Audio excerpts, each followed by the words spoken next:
नमस्कार दोस्तों, आप सभी का स्वागत है हमारे YouTube चैनल पे। चलिए एक नज़र डालते हैं आज की 10 बड़ी खबरों पे। किशोरीलाल शर्मा या के.एल. शर्मा को कांग्रेस ने अमेठी सीट से अपना उम्मीदवार बनाया है। इन दोनों उम्मीदवारों के नाम की आधिकारिक घोषणा शुक्रवार की सुबह कांग्रेस ने कर दी है। दोनों उम्मीदवारों ने अपनी अपनी सीट से नामांकन पत्र भर दिया है। इससे पहले राहुल गांधी के अमेठी सीट से चुनाव लड़ने की अटकलें कई दिनों से लगाई जा रही थी। कहा जा रहा था कि राहुल गांधी एक बार फिर अमेठी सीट से लोकसभा का चुनाव लड़ सकते हैं, लेकिन अब कांग्रेस ने उन्हें रायबरेली सीट से अपना उम्मीदवार बनाया है। रायबरेली सीट कांग्रेस और गांधी परिवार की परंपरागत सीट मानी जाती है। इस सीट से पूर्व में कांग्रेस की पूर्व अध्यक्ष सोनिया गांधी सांसद बनती रही है। इस बार सोनिया गांधी लोकसभा का चुनाव नहीं लड़ रही हैं, वह राज्यसभा की सांसद है और उन्होंने कई महीने पहले ही घोषणा कर दी थी कि वह इस बार लोकसभा का चुनाव नहीं लड़ेंगी। इसके बाद से ही रायबरेली सीट से कांग्रेस महासचिव प्रियंका गांधी के चुनाव लड़ने की संभावना जताई जा रही थी, लेकिन कांग्रेस ने उन्हें अपना उम्मीदवार नहीं बनाया है। राहुल गांधी पिछली लोकसभा चुनाव में अमेठी से चुनाव लड़ चुके हैं, लेकिन वह तब यहां से हार गए थे। राहुल गांधी 2019 के लोकसभा चुनाव में केरल के वायनाड से सांसद चुने गए थे। इस बार के लोकसभा चुनाव में भी वह वायनाड सीट से चुनाव लड़ चुके हैं। वायनाड में पिछले 26 अप्रैल को मतदान हो चुका है। अब राहुल गांधी के रायबरेली से कांग्रेस उम्मीदवार बनने से साफ हो गया है कि वह लोकसभा सीट से चुनाव लड़ेंगे। राहुल गांधी के रायबरेली से चुनाव लड़ने के कारण उत्तर प्रदेश में कांग्रेस भाजपा को कई सीटों पर बेहतर चुनौती देती नजर आ सकती है। यौन उत्पीड़न टेप कांड में प्रज्वल रेवन्ना के खिलाफ अब बलात्कार का केस। जेडीएस सांसद प्रज्वल रेवन्ना और उनके पिता एच.डी. रेवन्ना पर एक और मुकदमा हुआ है। उनके खिलाफ बलात्कार और अपहरण की एफआईआर दर्ज की गई है। कथित तौर पर पीड़ित महिला लापता है। इससे पहले भी उन पर मुकदमा दर्ज किया गया था, लेकिन तब यौन उत्पीड़न जैसे आरोप लगाए गए थे। बलात्कार का यह ताज़ा मामला कर्नाटक पुलिस की विशेष जाँच टीम यानी एसआईटी ने दर्ज किया है। यह आईपीसी की धारा 376 के तहत दर्ज किया गया है। इसमें बार बार बलात्कार करने, आपराधिक धमकी, यौन संबंध की मांग, महिला पर हमला, निवस्त्र करने के इरादे से आपराधिक बल, नग्न या अर्धनग्न तस्वीरें अपलोड करने की धाराओं और आईटी अधिनियम के तहत आरोप लगाए गए हैं। प्रज्वल रेवन्ना पूर्व प्रधानमंत्री एच.डी. देवेगौड़ा के पोते हैं। रेवन्ना के खिलाफ कुछ महिलाओं ने यौन उत्पीड़न का आरोप लगाया है। ये महिलाएं रेवन्ना के घर में किचन से लेकर तमाम घरेलू काम तक करती थी। इनमें से एक महिला ने पुलिस में एफआईआर भी करवाई थी। रेवन्ना के यौन उत्पीड़न आरोपों वाले करीब 3000 वीडियो, फोटो एक पेन ड्राइव के जरिए सामने आए हैं। केस दर्ज होने के बाद कर्नाटक सरकार ने एसआईटी गठित की थी। विशेष जांच दल ने प्रज्वल रेवन्ना की तलाश में लुकआउट नोटिस जारी कर दिया है, लेकिन रेवन्ना ने बुधवार को अपने वकील के जरिए एसआईटी को पत्र भेजा कि वो 7 दिनों में भारत लौट सकते हैं और तब वह पूछताछ के लिए पेश होंगे। बहरहाल ताज़ा एफआईआर में रेवन्ना को एकमात्र आरोपी के रूप में नामित किया गया है। एसआईटी अधिकारियों ने गुरुवार को मजिस्ट्रेट की अदालत में एफआईआर सौंपी। कोविशील्ड पर विवाद बढ़ा, मोदी की फोटो हटने पर उठ रहे सवाल।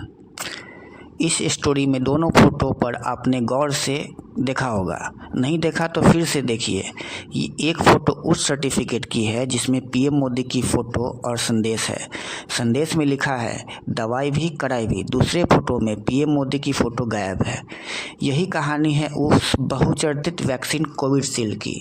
ब्रिटिश कंपनी एस्ट्राजेनेका ने इस वैक्सीन को बनाया था, जिसे भारत में सीरम इंस्टीट्यूट ने लाइसेंस लेकर बनाया और बेचा। जब भारत में इस वैक्सीन को भारत की खोज बताकर सरकार प्रचारित कर रही थी कि वैक्सीन तैयार हो रही है, तो PM Modi serum institute company के दफ्तर भी इस वैक्सीन के बनने की प्रक्रिया को देखने गए थे, लेकिन पीएम मोदी की सभी कंपनियों के वैक्सीन सर्टिफिकेट से हटाई गई फ़ोटो। बाद में जब इलेक्ट्रोल बॉन्ड घोटाला सामने आया तो यही कंपनी 52,000 करोड़ का चंदा देते पाई गई। कांग्रेस का आरोप है कि यह चंदा भाजपा को मिला।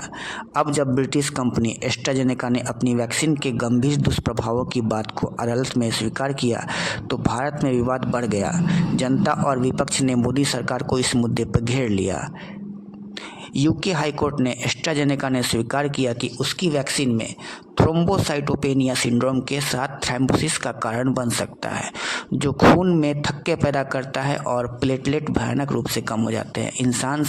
इंसान में इससे मौत भी हो सकती है।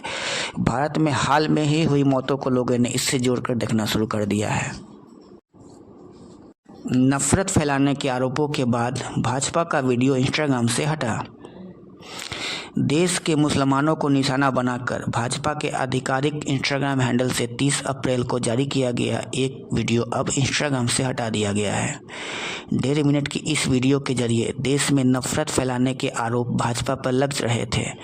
प्राप्त जानकारी के मुताबिक इस वीडियो को 1 मई को ही हटा दिया गया है। हालांकि अभी तक यह साफ नहीं हो सका है कि इस वीडियो को भाजपा ने खुद हटाया या इंस्टाग्राम ने हटाया है। इस एनिमेटेड वीडियो में दावा किया गया कि अगर कांग्रेस की सरकार आई तो वह हिंदुओं समेत गैर मुस्लिमों की संपत्ति मुसलमानों को बांट देगी। इसके सामने आने के बाद आरोप लग रहे थे कि भाजपा वोट मांगने के लिए सीधे तौर पर देश के मुसलमानों को निशाना बना रही है। समाचार वेबसाइट द वायर की एक रिपोर्ट के मुताबिक इस वीडियो में दिखाया गया था कि मुस्लिम विपक्षी पार्टी कांग्रेस का पसंदीदा समुदाय है। इससे वही भ्रामक और गोलमोल दावे किए गए थे जो दक्षिण पंथियों द्वारा मुस्लिम को कमतर दिखाने के लिए किए जाते हैं। इस वीडियो के सामने आने के बाद बड़ी संख्या में इंस्टाग्राम उपयोगकर्ताओं ने इसे गलत जानकारी देने वाला और हेट स्पीच बताकर इसकी रिपोर्ट की थी। 2024 के लोकसभा चुनाव में धर्म के नाम पर वोट मांगने और सांप्रदायिक वैमनस्य को बढ़ावा देने वाले बयान को रोक पाने में विफल रहने के कारण चुनाव आयोग की कड़ी आलोचना हो रही है। सत्ताधारी दल ने वैक्सीन कंपनी से चंदा लेकर जनता की जान की बाजी लगाई। जिस अखिलेश यादव ने बीजेपी की वैक्सीन पर भरोसा नहीं होने की बात कहकर टीका लगवाने से इनकार कर दिया था, उन्होंने अब कोविशील्ड के गंभीर दुष्प्रभाव की रिपोर्टों के बाद बीजेपी पर हमला किया है। अखिलेश ने कहा कि सत्ताधारी दल ने वैक्सीन बनाने वाली कंपनी से राजनीतिक चंदा वसूल कर जनता की जान की बाजी लगाई है। उन्होंने मांग किया कि इस मामले को सर्वोच्च स्तर पर न्यायिक जांच हो। सपा अध्यक्ष अखिलेश यादव ने कहा है, ऐसी जानलेवा दवाइयों की अनुमति देना किसी हत्या के षड्यंत्र के बराबर है और इसके लिए जिम्मेदार सभी पर आपराधिक मुकदमा चलना चाहिए। उन्होंने कहा, एक व्यक्ति को 2 वैक्सीन के हिसाब से लगभग 80 करोड़ भारतीयों को कोविशील्ड वैक्सीन दी गई है, जिसके बारे में उसका मूल फार्मूला बनाने वाली कंपनी ने कहा है कि इससे हार्ट अटैक यानी हृदयघात का खतरा हो सकता है। जिन लोगों ने वैक्सीन के साइड इफेक्ट के कारण अपनों को खोया है या जिन्हें वैक्सीन के दुष्परिणामों की आशंका है, अब उनका शक और डर सही साबित हुआ है। उन्होंने यह बयान तब दिया जब भारत में कोविशील्ड नाम की जिस वैक्सीन से बड़े पैमाने पर टीकाकरण किया गया, उसको बनाने वाली ब्रिटिश कंपनी एस्ट्राजेनेका ने वैक्सीन के गंभीर दुष्प्रभावों की बात को स्वीकार किया है। कंपनी ने ब्रिटिश अदालत के सामने कबूल किया है कि इसके कारण होने वाले साइड इफेक्ट के रूप में खून के थक्के जम सकते हैं और प्लेटलेट की संख्या कम हो सकती है, जिसके कारण हार्ट अटैक का खतरा काफ़ी बढ़ जाता है। चुनाव आयोग की चेतावनी के बाद भी बीजेपी ने दोहराया मुसलमान मुद्दा। प्रधानमंत्री मोदी के जिस मुस्लिम वाले बयान के लिए बीजेपी को चुनाव आयोग से चेतावनी मिली है, उसी बयान को अब फिर से बीजेपी ने और मजबूती से दोहराया है।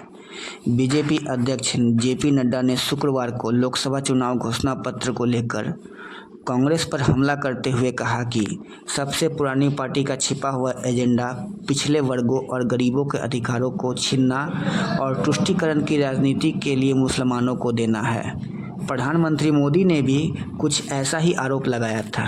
दरअसल ऐसा आरोप लगाने की शुरुआत खुद प्रधानमंत्री मोदी ने ही की थी। अब जेपी नड्डा ने इस बयान को दोहराया है और बीजेपी ने अपने आधिकारिक एक्स हैंडल से इस बयान को ट्वीट भी किया है। नड्डा ने क्या कहा है, इसको जानने से पहले यह जान लीजिए कि पीएम मोदी ने क्या कहा है और चुनाव आयोग ने इस पर चेतावनी क्यों जारी की है। प्रधानमंत्री ने आरोप लगाया है कि कांग्रेस धन का पुनर्वितरण करना चाहती है और वह सत्ता में आने पर लागू कर देगी। उन्होंने कहा है कि इस कथित योजना के तहत घरों और आभूषणों सहित निजी संपत्ति को छीन लिया जाएगा और पुनर्वितरित किया जाएगा। उन्होंने पिछले रविवार को आरोप लगाया था कि कांग्रेस इसका पुनर्वितरण ज़्यादा बच्चे वालों और घुसपैठियों को करेगी। पीएम मोदी ने रविवार को चुनावी रैली में कहा था कि देश की संपत्ति का पहला अधिकार मुसलमानों का है। इसका मतलब ये संपत्ति इकट्ठी कर किसको बांटेंगे? जिनके ज़्यादा बच्चे हैं उनको बांटेंगे, घुसपैठियों को बांटेंगे। ये कांग्रेस का मैनिफेस्टो कह रहा है कि माताओं बहनों के सोने का हिसाब करेंगे, जानकारी लेंगे और फिर संपत्ति को बांट देंगे और उनको बांटेंगे जिनको मनमोहन सिंह जी की सरकार ने कहा था कि संपत्ति पर पहला अधिकार मुसलमानों का है। ये अर्बन नक्सल की सोच मेरी माताओं बहनों, ये आपका मंगलसूत्र भी बचने नहीं देगा। उत्तराखंड सरकार ने पतंजलि और दिव्य फार्मेसी की 14 दवाइयों के उत्पादन पर लगाई रोक।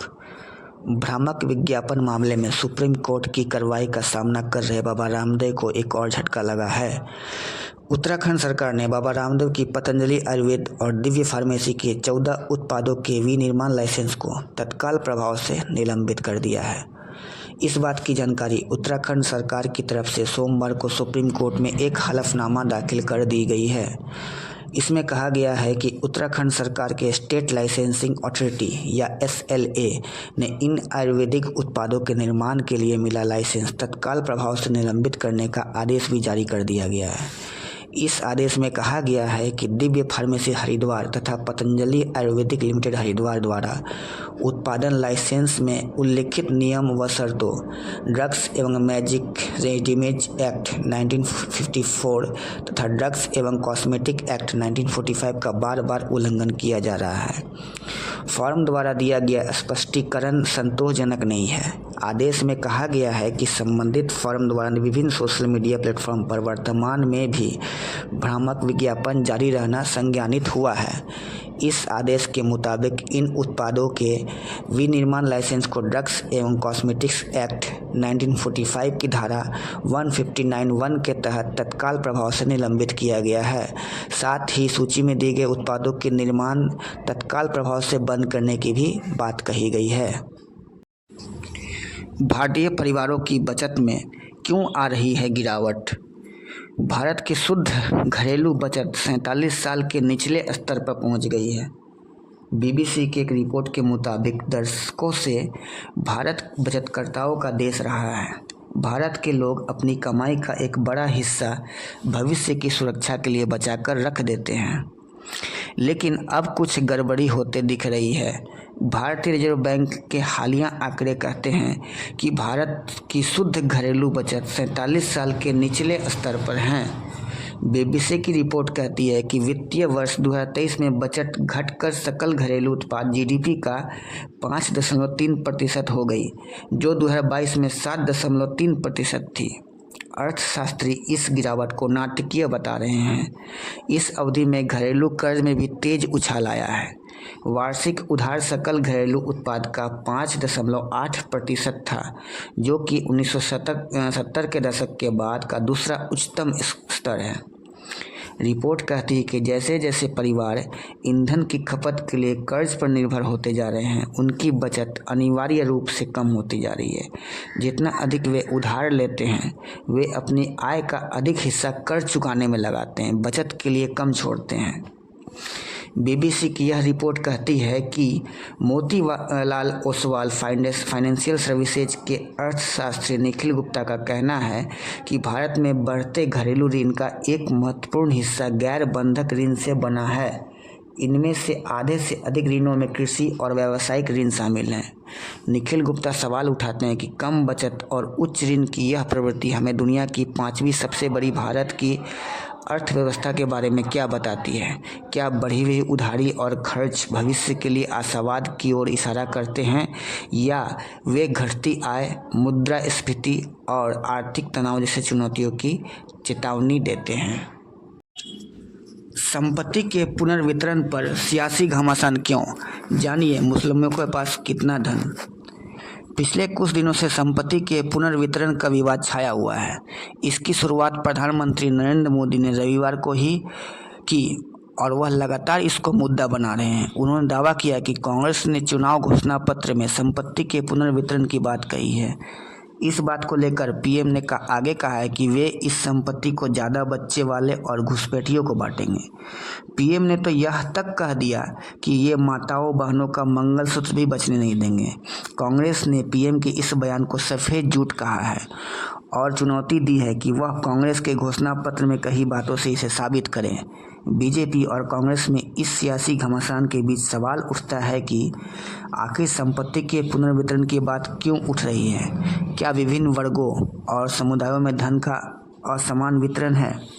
हालांकि देश के विभिन्न धार्मिक संप्रदायों के स्वामित्व वाले सोने सहित धन और संपत्ति का कोई हालिया विस्तृत या विशिष्ट डेटा उपलब्ध नहीं है। इस मामले में कई रिपोर्टों के आधार पर अध्ययन किया गया है और इसी पर एक रिपोर्ट आई है। इस मामले में कुछ डेटा ICSSR मान्यता प्राप्त अनुसंधान संस्थान भारतीय दलित अध्ययन संस्थान द्वारा 2020 में प्रकाशित भारत में धन स्वामित्व में अंतर समूह असमानता पर अध्यक्ष रिपोर्ट में उपलब्ध है। राष्ट्रीय नमूना सर्वेक्षण कार्यालय यानी NSSO और भारतीय आर्थिक जनगणना द्वारा किए गए अखिल भारतीय ऋण और निवेश सर्वेक्षण के डेटा से तैयार की गई रिपोर्ट में पाया गया है कि अनुसूचित जातियों और मुसलमानों के बीच संपत्ति का स्वामित्व सबसे कम था। इंडियन एक्सप्रेस ने इस रिपोर्ट पर एक खबर छापी है। रिपोर्ट के आंकड़ों के अनुसार हिंदू उच्च जातियों के पास देश की संपत्ति का कुल लगभग 41% हिस्सा है। इसके बाद हिंदू OBC 31% का हिस्सा है। मुसलमानों ST और ST के पास क्रमशः 8%, 7.3% और 3.7% संपत्ति है। राहुल गांधी ने कहा, कांग्रेस का मैनिफेस्टो देखकर पीएम मोदी घबरा गए हैं। कांग्रेस नेता राहुल गांधी ने बुधवार को कहा है कि कांग्रेस का मैनिफेस्टो देखकर पीएम मोदी घबरा गए हैं। नई दिल्ली के जवाहर भवन में आयोजित सामाजिक न्याय सम्मेलन में बोलते हुए उन्होंने कहा है कि अब हम देश में एक और क्रांतिकारी काम करने जा रहे हैं। वो काम जाति जनगणना है। राहुल गांधी ने कहा कि नरेंद्र मोदी 10 साल से कह रहे थे कि वे OBC हैं, लेकिन जैसे ही मैंने जातिगत जनगणना की बात की, वे कहते हैं हिंदुस्तान में सिर्फ 2 ही जाति है, अमीर और गरीब। नरेंद्र मोदी जी, अगर आप गरीबों की लिस्ट देखेंगे तो उसमें आपको SC, ST, OBC वर्ग के लोग मिल जाएंगे, लेकिन अमीरों के लिस्ट में आपको एक भी नहीं मिलेंगे। इसलिए जातिगत जनगणना मेरे लिए राजनीति का मुद्दा नहीं है, ये मेरे जीवन का मिशन है। उन्होंने कहा कि हिंदुस्तान की मीडिया और बड़ी कंपनियों के मालिकों या न्यूज़ एंकरों की लिस्ट में आपको SC, ST, OBC वर्ग का कोई नहीं मिलेगा। यानी 90% लोगों के हाथ में जो माइक है ही नहीं, ऐसे में आप जो भी बोलेंगे उसे नॉन सीरियस कहा जाएगा। इसीलिए मेरा कहना है कि जिन 90% लोगों के पैसे से देश चल रहा है, उनके हाथों में भी माइक दिया जाना चाहिए। देश के 90% लोगों को भी आगे बढ़ने का मौका मिलना चाहिए। मुझे जाति में नहीं बल्कि न्याय में दिलचस्पी है। आज हिंदुस्तान में 90% लोगों के साथ अन्याय हो रहा है। उन्होंने कहा कि जातिगत जनगणना से ये पता लगाते हैं कि कितना अन्याय हो रहा है। इतना कहते ही मीडिया और नरेंद्र मोदी बौखला गए। मीडिया में मेरे बारे में कहते थे मेरी राजनीति में दिलचस्पी नहीं है और मैं राजनीति को लेकर सीरियस नहीं हूँ।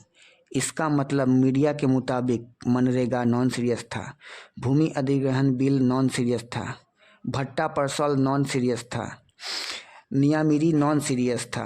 जातिगत जनगणना मेरे लिए राजनीति नहीं है, ये मेरे लाइफ का मिशन है। कांग्रेस की सरकार आते ही यह जातिगत जनगणना करा देंगे, यह मेरी गारंटी है। अभी के लिए बस इतना ही। आगे और खबरों के लिए हमारे साथ बने रहे हमारे YouTube चैनल पे। अगर हमारा चैनल आपको अच्छा लगा, हमारा न्यूज़ आपको अगर सही लगा तो हमारे चैनल को सब्सक्राइब करें और लाइक करके जाएं।